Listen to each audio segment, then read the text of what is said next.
then yes, there will not be a conflict. But we all know already that there are standards, but people never follow them all the time. I have a question. I know in China, for example, there's been a lot of issues with censorship and the power of the government to censor, you know, the media and block access to websites.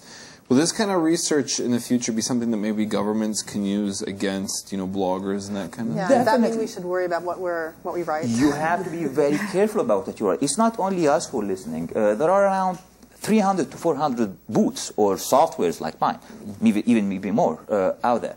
One of our things, we are identifying ourselves. So if someone who understands the technology, he will see that my website is there and this is who I am. Because we believe that even as a blogger and your information is public, it is your right to know who is listening to you. Right. Others just are concealed. But definitely you have to be very careful of what you are saying. It's not only on what you are saying. It's connected between what you say, the provider of your internet. Even if they don't reveal identifying information, if we want to reverse engineer it, I can pinpoint to the right person. Very easy. I can identify different networks. I can identify the PR efforts versus the natural effort. So if you really want to get inside, you can, because the data is there and literally it's for free. Big brother. So would you say that this is something that's going to be more in need in the future as far as careers, for example? I mean, we're in a recession right now, so I'm just looking into what's a nice career change nowadays. Okay, yeah, please. Anyone's hiring? If you need a TV host. Here we go. Yes, I got actually several very good leads right now. But I think, yes, it is growing. In the area of mining blogs and analyzing sentiments, there is around 50 companies in the world. It started in 2002, so we are not the first one who do that. It started in 2002 by a couple of guys from HP Labs, and then it started growing. And then in Japan, they did very well in terms of ranking the blogs and who is the most influential individual. And actually our patent was based on what was last published in Japan, I think in 2005. And then we started building on top of it. But the industry is available. In the US, there is a bunch of researchers are doing that. University of Maryland, University of Texas, Rutgers, of course, NGIT. In Europe, a bunch of universities are doing that. Australia and Japan. So yes, there is. It's growing. It's up and coming. Ahmed, I know it's hard for us to imagine a time before the internet and blogs and data mining, but obviously you were raised in a time before then. So how did, as a little kid, what did you want to be, and how did this match up with what you're doing now? Okay. You want to be a doctor? Actually, that's totally true.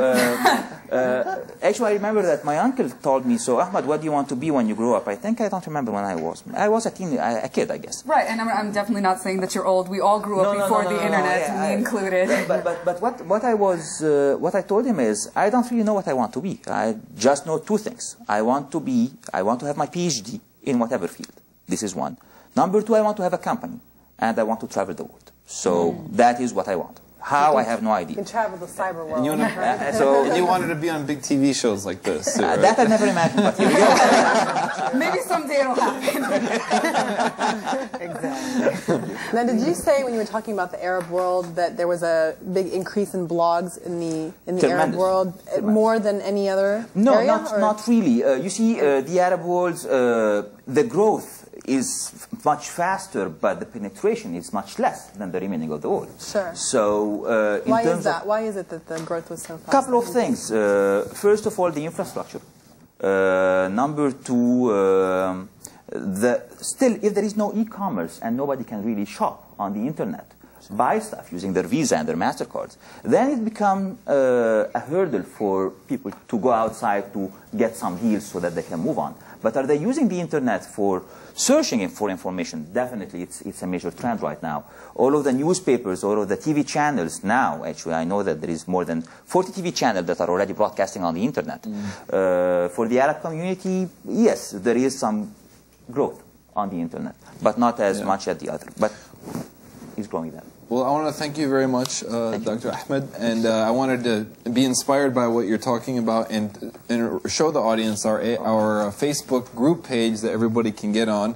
It's ART's What's Happening, and you have to remember to put the apostrophes. I don't know if you guys can get it up on the screen. Yeah. plug it into the search engine and add us on as a friend, and hopefully the next time we have Ahmed on, we'll show much more exceptional returns when it comes to the amount of friends that we have. Right. Yeah, we're trying to get 20 group members here. 20 group members.